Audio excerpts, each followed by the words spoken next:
There, perfect. I have a tripod. I'm glad I brought a tripod in case you could get it. So it's very important to have all of this stuff right in your way. Yeah, I was actually going to ask you if we get like 3 more inches, I'd really complete it. Yeah, let me get 3 more inches. Here, wait, here you go. Oh, stick that down there. That'll work Maybe temporarily. some mold clear. Will that work? Still not the same, but it'll do for what we're doing here. Alright, on switch, and then you're going to pull that start switch. Alright. And this is your choke. You can give her a little jump back and forth, I guess. I don't know that we'll need to choke her yet. Alright, so I pull this thing in the middle. Yeah, pull it out. Alright. And then this is your actual starter, so you'll pull that until it starts to crank over. Oh, sweet, the old school. Uh-huh. Alright. We'll contact her. Hit it. Yep, you ready? Yep.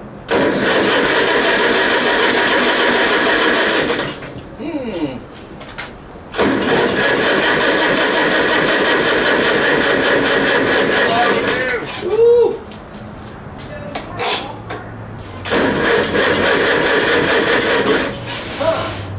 Oh, dude, it's not even coughing.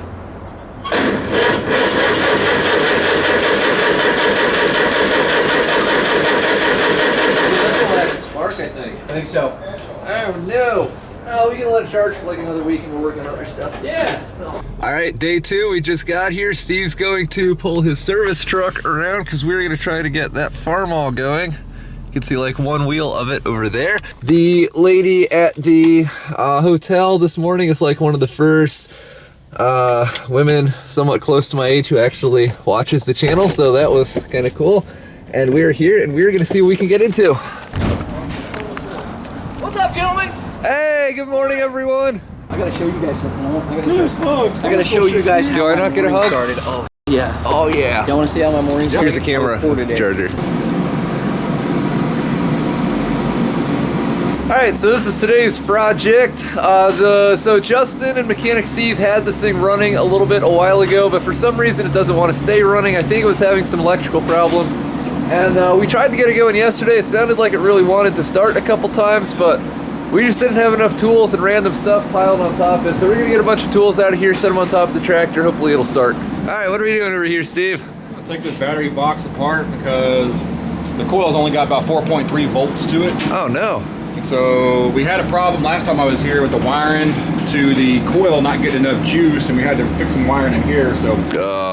This is why when I work on an old tractor, one of the first things I do is just rip all the wiring out of everything. First off, the electrical system on these things is not very complicated. This looks like a 3-wire alternator. So you got 3 wires there, 2 battery cables aligned to the distributor, and like 2 wires to 2 lights, or 3 wires to 3 lights. And that is it. So it's pretty easy to rewire one of these things, and if you do it, you save yourself from basically having to do what we're doing right now, which is jacking with the electrical system every time you want to use the tractor. The problem with 6-volt setups is it's not as common. Like, you can get all the parts and stuff for it, batteries and whatnot. The issue is when somebody else works on it, a lot of people don't think about it, so they just go and buy like a normal ignition coil and they put it on a tractor and it doesn't work, and then they complicated whatever problem that you had because now you have, you know, a 12 volt coil on a 6-volt system. The other issue, like if you look at this one, the alternator is not a factory alternator. It's a Mitsubishi alternator, but you didn't put on Farmall seats. So we think the alternator is going to a ballast resistor to try to drop the voltage down to charge the 6-volt battery. So it's just kind of a cluster. All right, so one quick trip to the auto parts place later. We're just gonna give this a real quick 12-volt conversion. We don't know what the deal is with the alternator on the other side, so we're just gonna remove it, and we're gonna throw a 12-volt coil on here and a 12-volt battery, and we will very hopefully be in business. All right, so we popped this coil off, and it says very clearly 12-volt internally resisted. So, internal resistor rather. So, Mike Wiggins, how we doing? That's probably why this thing wasn't running with a 6-volt battery and it couldn't get spark. It's really the only way to fix wiring on something like this. You're welcome.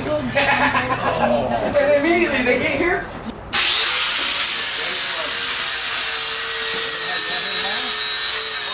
Alright, so we've been working on this thing, and honestly I really haven't done all that much. This guy here, Jairus, just shows up and just fixes it basically, and then he fixes the carburetor when Mechanic Steve was wrestling around with that. He didn't. I don't know. We've all been working on stuff, but I think we're in good shape now. We got this alternator here. The old one, we don't know if it worked or not, but you know, I took it off to go get the core charge, you know, and like the front of this thing's really loosey-goosey, and when it spins, something's clicking around in there. So it's probably for the best. That is gone. We got this exciter wire running to it, this cable to the battery.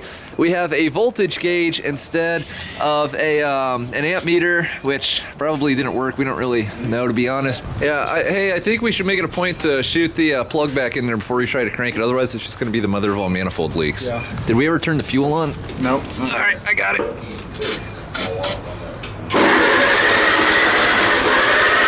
Wow.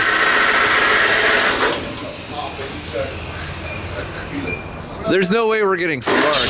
Oh, that's just what I know. Go, Steve. Wow.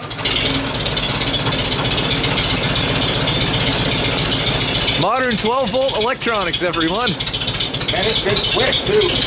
Yeah. Would have fired the first time I had to actually put the ignition on. Yeah. That's it. I was right. I said I wasn't getting spark. Yeah, that was my thought process. I couldn't get it to tell you. Where's the dipstick? It doesn't have a dipstick. It has these petcocks, right? Does it? Huh, okay. You're thinking of that John Deere. Oh, I'm thinking of the petcocks I'm looking at. Yeah, the John Deere doesn't have a... Full this side, engine stopped. Low full. Yeah, I looked. There's pretty much no oil pressure registering on that, but it might change as it warms up. Just a hair under full, so. Okay. We can call that good? Hey, we gotta drive this thing now. Victory Cruise. Oh, that is so good. That sounds awesome.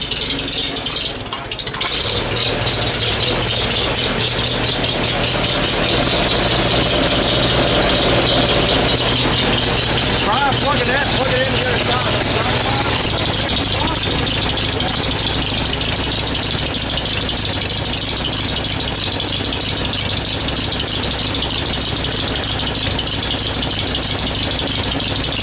No. Oh.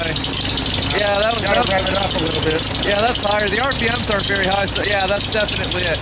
The RPMs aren't very high, so it's not doing much, but that's gotta be it. Yeah, that's almost 13 at idle.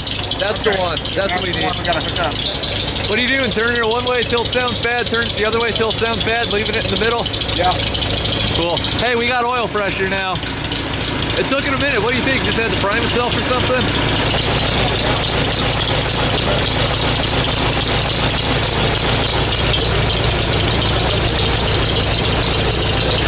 That sounds great.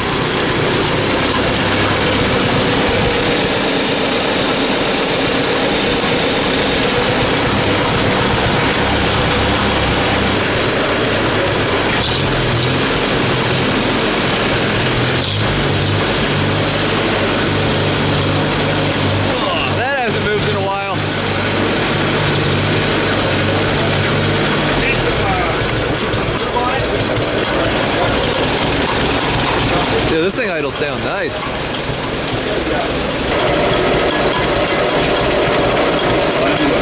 Alright, that's one thing that kind of crossed my mind earlier. Watch out behind you, Stan.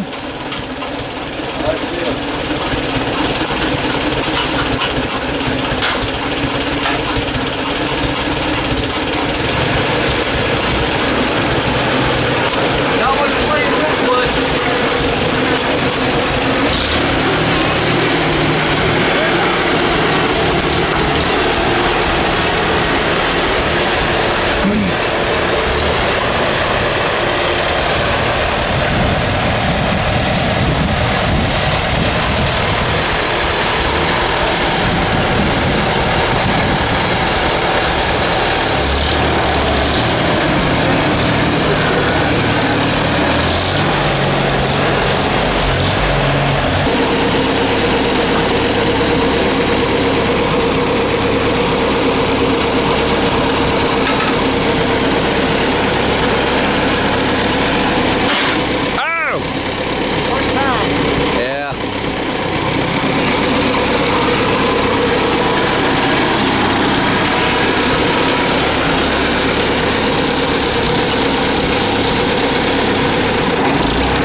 when stuff works right.